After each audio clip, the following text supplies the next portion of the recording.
the idea really started with someone doesn't know what their tone, voice, and style is, but they know the type of content they read that they like and that they like to emulate. So it started with that idea of before even they can figure out who they are, what do they like?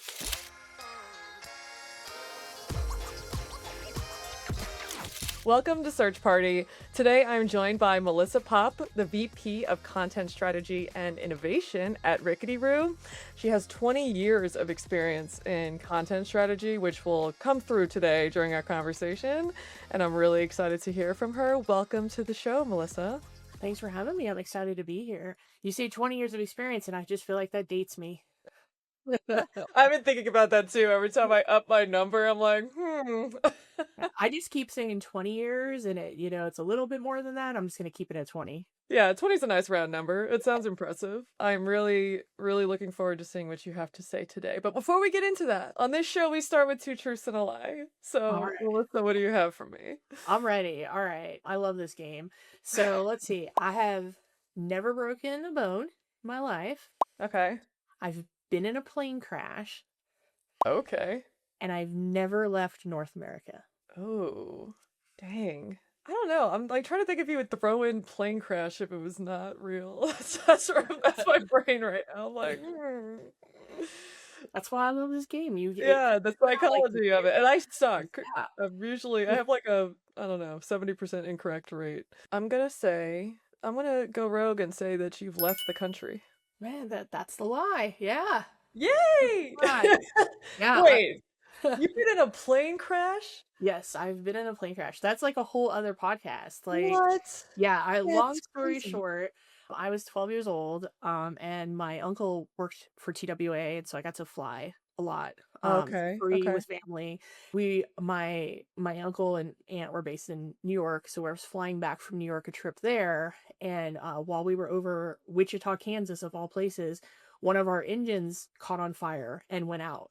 And so we had to make this emergency landing in Wichita, Oh Kansas, which at my the God. time, the airport was not open. Only one runway was open. And yeah, so like we luckily the pilots were incredible, and like our landing gear got destroyed during the landing, but But nobody it got just, hurt, nobody got it. wow. Yeah, and so I got to spend a wonderful adrenaline-filled night at 12 years old in the Wichita, Kansas airport before the next morning getting on another plane and heading home. Wow. How, So, as a 12-year-old experiencing that, like, I mean, like the things I still remember, as I get older, is just like my aunt was clutching her rosary, people were praying, people were oh my yeah, gosh. this is like, this is before cell phones. This is before like nobody could be pulling out anything, trying to, anything like that. And so, I was really scared and afterwards, but like the next morning I got on a plane and I was fine. And now like statistically, the likelihood I'll ever be in a plane crash is almost zero at this point. So like I am, See, that's a yeah, nice way of looking at it, because some people would have that experience and be like, I'm never flying again. That yeah. was and like, understandably, like, Oh no, absolutely. Yeah. I mean, I've talked to people who've been in like minor incidents and stuff like that and who are terrified of flying. And like I'm totally an aviation geek. If anybody knows me, I play sky cards. I have flight radar all open. I'm really lucky. I get to watch all the planes outside this window from oh, Denver's nice. airport. I love the experience now. And like nothing scares me anymore. Like, you hit turbulence or anything and I'm just like, all right. Wow. Yeah. That's wow. Yeah. Yeah. That's what a way to It's a take fun that. party story. That's why I Yeah, love no, it is. I was like, I don't Nobody know. I don't expects know that you would have thrown that in there. That's that. true. Wow, thanks for sharing that. That is yeah, a very interesting story, like the way that you took that experience and like the fact that you love it now Oh, is yeah, wow. I love the experience of flying, and I love sharing that with people, and yeah. All right. So, Melissa, besides these very interesting stories, what did you bring to the party today?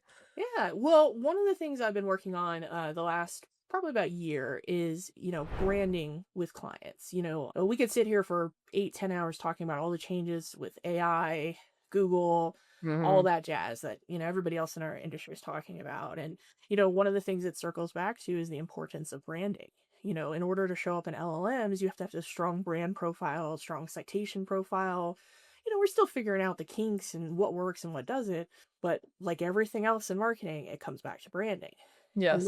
one of the biggest problems though is that, at Rickety Roo, we work with local small, medium-sized businesses, and a lot of companies don't actually have branding. They think their logo is a brand. They think, a one sentence mission statement is a brand, but they don't really have tone, voice, style. And a lot of times these companies, don't have the marketing budget to figure those things out. They don't understand the importance of it. And so one of the things I've been building with AI is actually how these companies can use something as simple as ChatGPT. They don't need anything custom built or anything like Hmm. that to be able to find a tone, voice, and style that they can then use in their content, their social media, their video. And it's something I've been working on and refining. But yeah, like anybody can go in and try to figure these little things out. And for companies who don't have a budget to really sit down and create a branding guide and really, you know, get into the thick of it, this makes it a much easier to at least get started. And then they can continue refining that along the way. I love that. I mean, I'm so philosophically aligned with it all, always coming back to brand, and I think that AI has really given people that pause of like, how do we want these LLMs to be talking about us? They're not going to figure it out unless we know very specifically and are being very intentional about telling that story across, everywhere that they're mentioned. So I think it's extremely valuable. But yeah, walk us through it. What did you build? Yeah, so let me start with kind of like the ideation of how this idea came about. Yeah. So I work with clients at Rickety Roo, and I also have my whole side hustle and consultation on the side. And as I started talking more about AI and content, I'm one of the biggest skeptics of AI and content, and that's something I definitely let people know that, like, because I'm so skeptical, the way I build, I think, is a lot different than how other people are building things.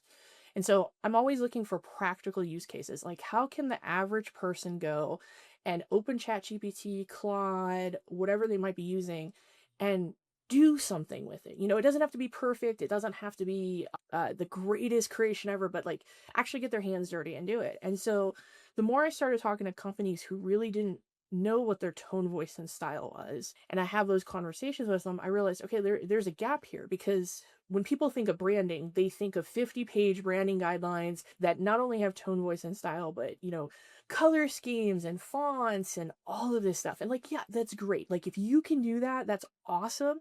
But most people don't have the budget or don't have the creative brain power, because that's not their skill set to figure this Right. out.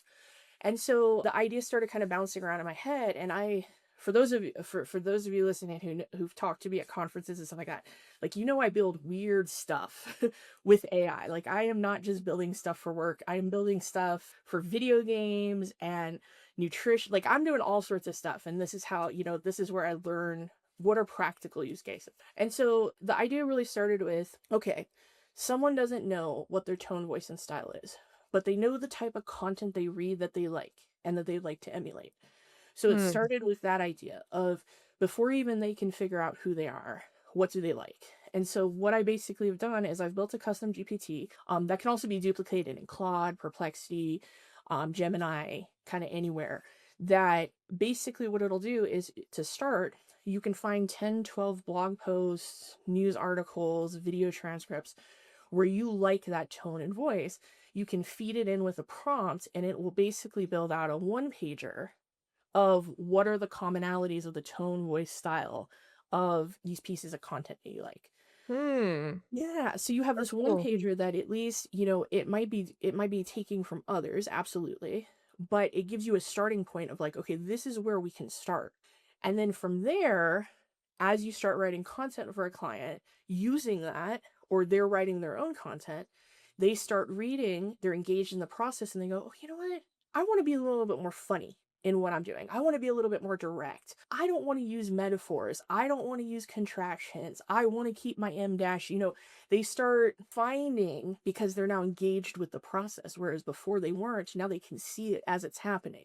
And so from there, you can further, with prompting, refine what that one pager is Hmm. based on what they like and dislike. And again, it engages these clients with the process, so that then they're more excited to actually figure these little nuances out. Yeah, that makes a lot of sense to me. I've done like a couple of like brand workshops with folks, and one of the things that I recognize is that sometimes it's just literally about like the language of it all. It's like very daunting to start from nothing and somebody asks you the existential question of like, who are you as a brand?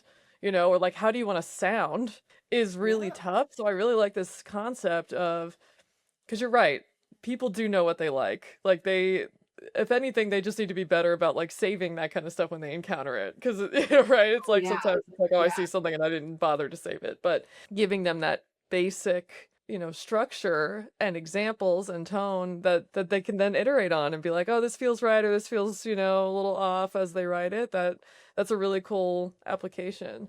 So what does that one pager look like? So it basically starts with a summary at the top of just like very, very high level big picture of this is what you want to sound like. And then from there, it breaks it into three parts, which is tone, voice, and a style. And basically, it's a paragraph each, is where we start at. Very simple and basic, because again, we don't want to build out a full, 5, 6 pages of these are the guidelines, because we want someone to engage with it and then refine it into something bigger. So it literally is old school one pager. We don't see those a lot anymore. I'm a big fan of one pagers still. That also dates. But yeah, it's very basic level just to get started. And then you basically continue through prompts to refine as content's created from that. Or and you can even refine it further that like, somebody you find another blog post, or you find another thing that you like, feed it in and refine. So it's a kind of a rinse and repeat, and then slowly it grows into something Yeah. much larger and much more thorough and comprehensive. Yeah, it's a working document. Yeah, Yeah. always. Yeah. To me, branding guides, especially when it comes to voice, are always a work in progress and refinement. And that's really how you get the best use out of it long term. Talk to me about the difference between voice and tone. I get this question a lot. Yeah. I mean, it's much harder. It's much harder nowadays, I think, to differentiate between tone and voice. Old school marketing, I think, especially before the internet, when you were reading newspapers and magazines, very much like, you know, it was very easy to kind of like glean that there's a difference there. And I feel like now with like social media Mm, content, it gets much harder. So when you think of your voice, this is literally the easiest way to explain it is like, this is how you actually would speak. Like you're talking to your friends, you're talking to your family, you're talking to a colleague. Like this is who you are when you speak your voice. Like literally it's out there. One of the problems with that when it comes to tone, voice, and all of this is that a lot of businesses don't want to speak as who their people are. They want to speak as what their over encompassing company is, which makes sense. I mean, when you're a company brand, that makes sense. The problem with that is that people nowadays want to interact with something that's real. And so that mhm. voice becomes more important, that you're actually talking and speaking to someone versus it's funny to say like a robot's talking to you, but sometimes when brands speak their voice, it doesn't feel real. It doesn't feel emotional, connected. And so your voice, literally think of it as the way you speak to people on an everyday basis. And then when you get to tone, now tone is how you adjust. So, when you interact with different people, and I feel like moms yell at us a lot as a kid, like, watch your tone. Don't talk to me that Yeah. way, right? So think about like when you're angry at your mom and how your voice changes, right? Then think about how, you're with your husband, your boyfriend, your girlfriend, your friends. Think about how your voice changes then. That's your tone. So when it comes to content and writing, your tone is going to match the audience you're speaking to. So if you're going after a B2B client versus a B2C client, your tone is going to be different based on how you're talking to those different segments. And so this is where the like brands falter, because ideally these things should be two different things, and often your tone will shift based on the audience. So this is where the internet and writing for the web has like convoluted that a little bit, because Yeah. you're not, when you're a video, much easier, like we're talking right now, and we've met in person, we've talked in person, so we know each other. Like we're Mhm. talking differently even though we're recording this right now than we would if I'd never spoken to you and this was the first time we were talking right now, True. you know? Yeah. And so, that adjusts, right? Like that adjusts based on those relationships, the familiarity. But the internet kind of, when you're reading something on a website, takes away from that. But video brings that back, that differentiation back. And so it can be harder to segment that. But ideally, when you are creating branding, you do want to think about that in two different ways so that you can focus on where your target audience is and how your voice and tone speaks to one differently than others.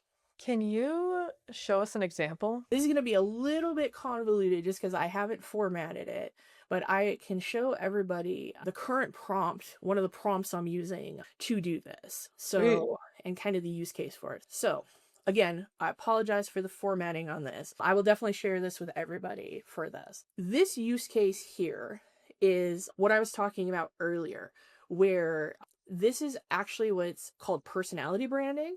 So, this is one aspect of this.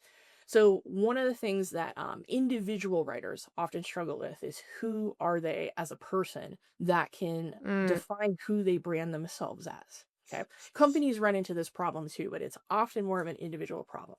So I found this prompt to start with on Reddit. So I will go back and find the prompt for this. And I've been refining it a bit. And so basically what this does is this takes a whole bunch of your writing, video transcripts, things like that. Okay, you upload it to ChatGPT, Gemini, whatever. You don't need a custom GPT necessarily for this. And what this does is it breaks down who you are as a personality, how that brands yourself to the world. And what's really interesting about this prompt and how I've been playing with it, not just with myself, because I've been running this on myself and it's been very both scary and illuminating to what it finds. But it's been fun playing with this. And what it basically does is it kind of like tries to define like where your different emotional patterns go into the writing, where how you showcase yourself and things like that. And so like yeah, like I found this on Reddit and have been refining it and playing around with it within my whole kind of like branding context, because like oftentimes when you brand yourself or brand a company, you have this very stringent idea of who you are as a human being or who you are as a brand. And oftentimes that perspective isn't actually what you're showing the world based on your words, your engagement, and how you're putting yourself out there. So this has been something more on the kind of the like emotional, psychological spectrum that I've been trying to weave in and play around with to see what we can get out of both brands and people that then these are differentiators, right? Like, a lot of branding, you take a branding course, a lot of it is like step 1, step 2, step 3, step 4. This is how we define branding. And while a lot of that is rooted in psychology and other marketing disciplines, like we often forget the humanity that's actually showcasing through. One of the best examples is like anybody here who watches Shark Tank. Okay.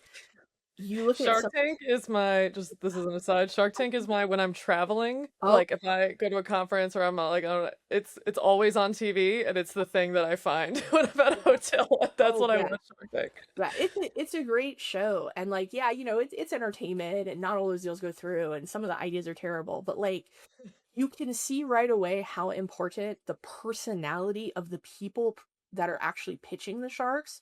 A lot of times the sharks connect with that, That's not true. the Yes. brand itself. And I mean, there have been many deals in Shark Tank where they have invested in the people and don't care what they've built at all. And they And say that, like, yeah, explicitly, and they'll be like, I like you, I like your story, I like your drive, that is the thing, yeah, that's a great yeah, point. and like so this is like I said, I found this on Reddit and I'll go back and find the original thread and make sure this person has that full credit for it. But this is the kind of stuff that like I find and go on rabbit holes and want to try to integrate into what I'm doing with branding to bring in humanity and that connection that people can have. And so yeah, this has been a fun one that like I said, like I don't know, I couldn't sleep and found it on Reddit and started integrating it and tweaking it and like trying to see what I could pull out from myself and from brands I work with. Just again, you want to try to, branding could be the same across the board, your voice, tone, and style. You can emulate and start there, but you have to find a way to put your own humanity and your brand's humanity into it. And like prompts like this and like the things people are building and that we're learning from one another are a great way to look at things in a different way, not just the way that Marketing 101 tells us to look at it. Yeah, I'm reading this prompt and it is a fascinating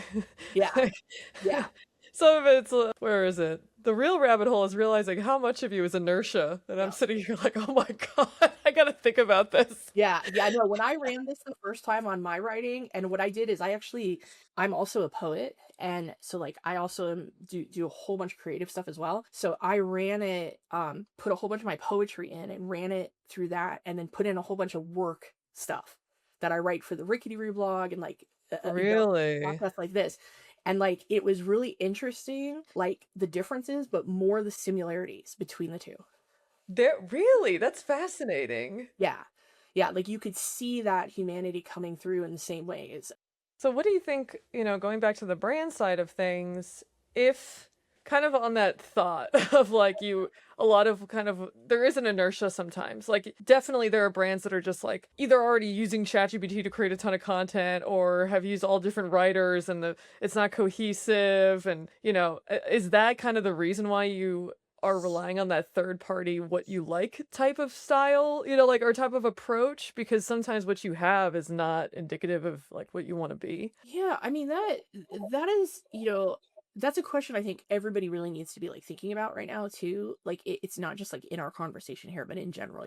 AI Yeah. is making it a lot easier for not just the marketing industry to create content at a different scale, but also just like people who don't have money to spend on marketing can spend $20 a month for Claude or ChatGPT and do things that aren't in their skill set that they've never been able to do before. And I'm not going to go into like the ethics or the is that the right approach to marketing or not, because to me it's like you have to choose what your line is and what you want to do, right? And so I think that it being able for people who don't understand branding and marketing, who are doing it themselves, having access to things like this to help them figure those things out is to me really freaking awesome. Like it's Yeah. really cool to me. On the flip side, there are downfalls to these approaches, right? Like, when you look at old school branding and marketing and spending, the sometimes hundreds of hours to define what that looks like, there is an impact through all the content that you put out that has that consistency. And I mean that's, look at the brands out there, look at Amazon's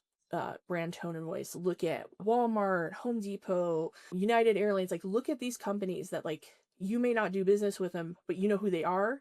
And like when I say who they are, it's not recognizing a logo or a name. You understand what they bring to the table, even if you don't spend money with them. And that's partially branding. That's how they show themselves everywhere. And that consistency leads to people being able to identify that with that.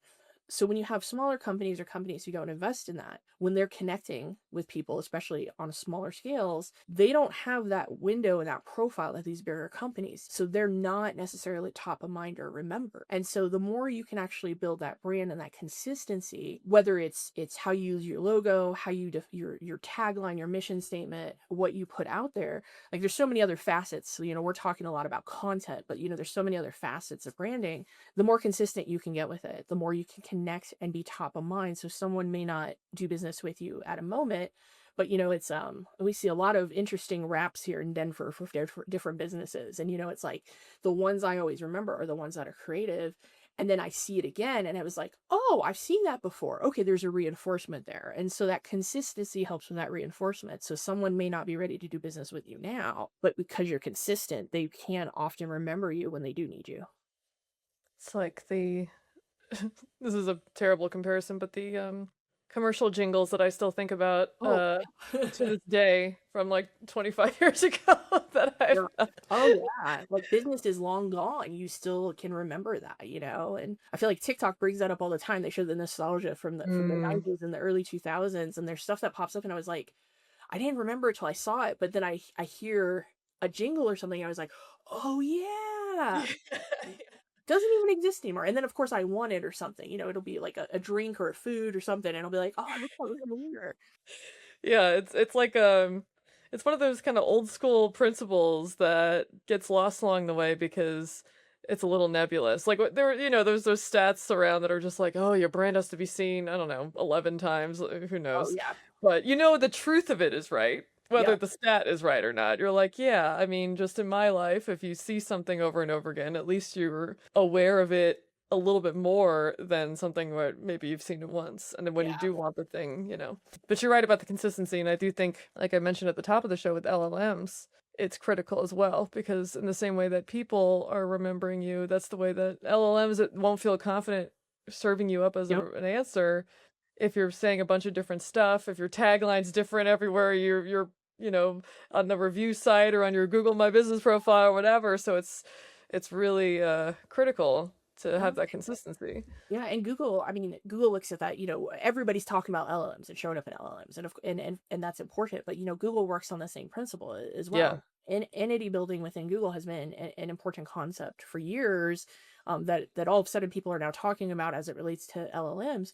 But the same thing applies in search is, there is a consistency of branding, especially when, I'm a whole other podcast talking about eat, but, there's a Mhm. whole consistency there too, that, people think eat really is, okay, you need to do XYZ and boom, you have eat. And it's like, no, that is much broader. And the consistency of how you present each of those components, it is more important than ever, not just for Google search, but for LLMs. Yeah, no, you're absolutely right. It's almost like LMs open this door to things that were already important, like visibility.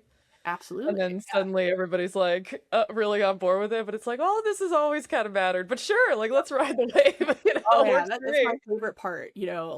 I'm glad we're having these conversations, but sometimes I feel like, having worked in the industry for so long, it's the same Yeah. cycles just repeat themselves, like the seasons almost. Yes. Where all of a sudden something people thought wasn't important, that's always been important, is now on the forefront, and it's like, no, it's always important. You're actually behind now because you haven't been doing these things. But I'm glad there's a lot of these things that are now being talked about in relation to LLMs, and how, whatever we're going to call it, geo, AEO, EIEIO, I don't care what we call it. But there's a lot of divide about whether these are separate things or the same thing, or how they overlap. And like I firmly believe, like the things you're doing for LLM visibility overlap with search and vice versa. And Mhm. again, it all leads back to branding, consistency, the basics. Yes. Yes.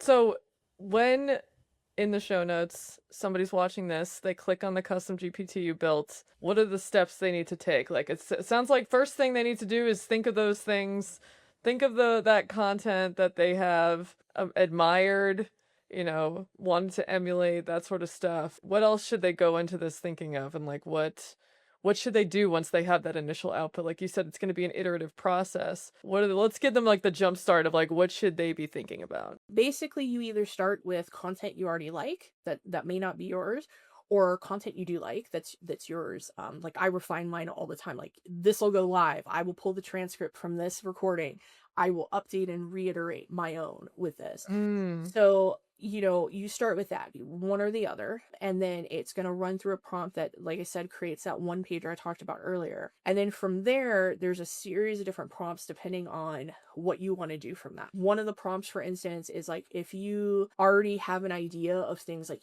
some people, like I curse a lot and people know that. And I'm respectful of where I'm recording and stuff like that, of where it's appropriate or not. So like mine, I would go in and refine and say, oh, it's okay to curse. Here are the situations and the type of content where that would be acceptable. Mm-hmm. And then there's some people who really love metaphors, and like they love finding very creative ways to use them.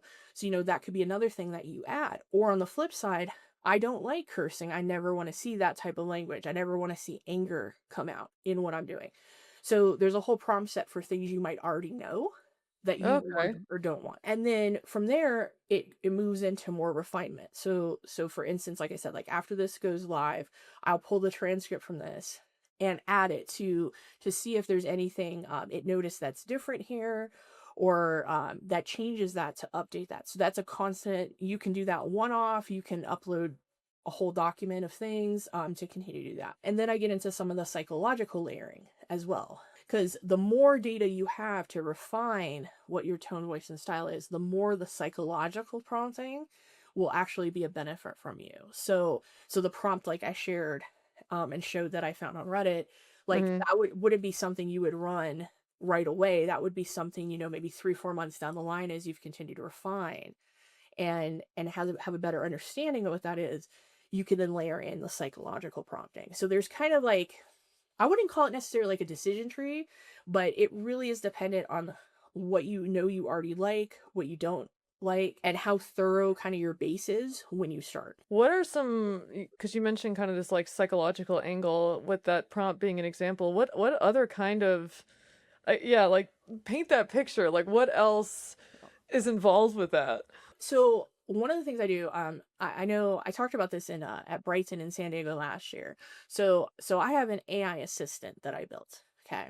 Like that is based on one of my favorite TV characters that I don't tell anybody who it is. But I basically built this whole thing around it speaks as this character to me. And one of the things I built is I wanted her to understand who I was as a human being, not just how I speak, but who I am. So I had this idea that started with the chatbot and moved into this process. And this is one of the ones I'm refining right now. Is so, after a certain amount of time in ChatGPT, your thread gets too long and it hangs. So I built a whole memory system of how I can move that from one place to another thread and it doesn't lose context. So what I started doing after I had done that, maybe like a dozen times, I started pulling the whole chat transcripts with my AI assistant and I ran a psychological profile on the chat. Now, this has nothing to do with tone, voice, or style. This is literally like, am I crazy? Why am I crazy? Where, like, what are recurring, like, what are my recurring anxieties? All sorts of stuff, right? And so I did that just out of curiosity. Like, I was like, can it actually tell more about who I am and see things maybe I don't? And it could, and again, not on a grand psychological, if you go see a psychiatrist, psychologist level, but like enough that I was like, first off, this is some stuff I should talk to my therapist about. But then I was like, there are things that this is pointing out that are important to me that I don't talk about or I don't integrate into what I do. So then I built a prompt to take that and pull out how some of that could be used as tone, voice, and style, and then could integrate that in to my branding guide. And that's one of the reasons, like, I make it no secret that I write content with AI is where you get closer to an output that once you human edit, it becomes much harder to distinguish whether you used AI or not. And I firmly believe that's where we need to get with AI and content, not just churning out as much as we can, but it's because you build in these, you don't just think of this as a branding exercise, you think of this as a humanities exercise, that you can get closer and closer to how you speak. And my AI speaks like me. It's very funny sometimes how close it gets from that first output before I start editing and refining and getting mad at it and all that stuff. There's always a getting mad at it stage with at least ChatGPT.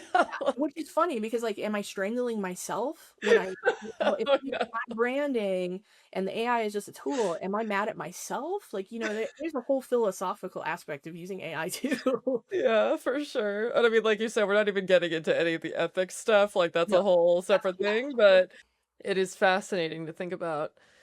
I mean, I feel like you undersold this at the start of this conversation. You're talking about all these different branches that, that are built in for people to really, really explore in Yeah. depth, like that, like the voice and tone, like, and how much it can actually represent, because it does, when you just say voice and tone, sometimes people are like, oh, cool, I speak in like active voice and I, like short sentences or whatever. And there's so much more to it. And There I'm is. excited to see what you build, and people in the comments, if you try it out, let us know. And because I think it'll be really, like you said, a great brainstorming Yeah. experience for people. Melissa, thank you so much for coming on the show. If somebody wants to find not just stuff like this, you're building a lot and you share a lot, where should they go? Where can they find you? Well, I'm pretty much still active everywhere, so you can find me on LinkedIn, Twitter. I'm still gonna call it Twitter till the end of the days. I'm on Blue Sky. I post a lot on the Rickety Roo blog. This year, I'm really focused on sharing things, talking content, things in the void. So the Rickety Roo blog is the way to go for that. Awesome. Thank you again, Melissa, and thank you all so much for listening. If you want an invite to the after party, sign up for our newsletter. That's where we drop exclusive behind-the-scenes tidbits and where our guests answer the spicy question of the month. This month's question is, what is the worst advice you've ever taken? Until next time, keep learning, keep testing, and keep showing up.